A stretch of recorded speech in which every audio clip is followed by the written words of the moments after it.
السلام علیکم ورحمۃ اللہ وبرکاتہ۔ پیارے دوستو، آج ہم جانیں گے کہ آشوب چشم گزشتہ سال کی طرح اس سال بھی بہت تیزی سے پھیل رہا ہے۔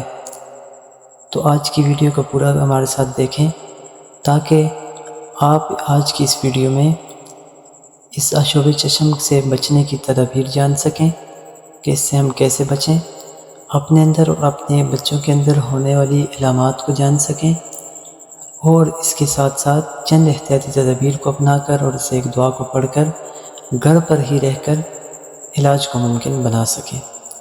پیارے دوستو، آشوب چشم کی جو بیماری ہے یہ آنکھ کی سفید جلی میں سوزش کا نام ہے، اور سفید جلی اس سے چھپ جاتی ہے اور اس کا رنگت گلابی یا سرخ رنگت میں تبدیل ہو جاتا ہے۔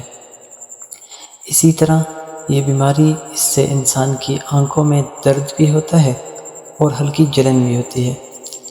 زیادہ تر وائرس کے باعث ہوتی ہے اور بیکٹیریا یا کسی انفیکشن یا الرجی کا رد عمل باعث بھی ہو سکتی ہے، اور آنکھ کی جلی کا سوزش بھی اسی کا نام ہے۔ آشوب چشم کی علامات یعنی ایک وہ شخص آنکھ کے پپوٹے کی اندرونی جانب سرخی، پپوٹوں پر ہلکی سوجن، آنکھوں میں خارش، اس کے ساتھ ساتھ آنکھ میں صاف یا پیلے سبز مواد کا اخراج۔ وائرس کے باعث ہونے والے آشوب چشم دونوں آنکھوں کو متاثر کرتا ہے، اور زکام کے ساتھ ساتھ بھی علامات ظاہر ہو سکتی ہیں۔ نیند سے اٹھتے ہی آنکھیں چپکی ہو سکتی ہیں، آنکھوں میں خارج ہو سکتی ہے، اور اس کے آنکھوں سے نکلنے والا مواد بالکل صاف ہوتا ہے۔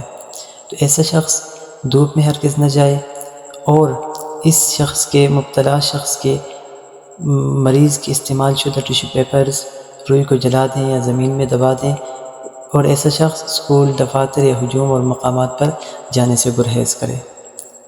اور ساتھ ساتھ اس دعا کا اہتمام کریں: اللہم عافنی فی بدنی، اللہم عافنی فی سمعی، اللہم عافنی فی بصری، لا الہ الا انت۔ اے اللہ مجھے میرے بدن میں آرام دے، اے اللہ میرے کانوں کو سلامت رکھ، اے اللہ میری نظر کو درست رکھ، تیرے سوا کوئی عبادت کے لائق نہیں۔ پیارے دوستو، اس کا کثرت کے ساتھ اہتمام کیا جائے اور کثرت کے ساتھ اس دعا کو پڑھی جائے۔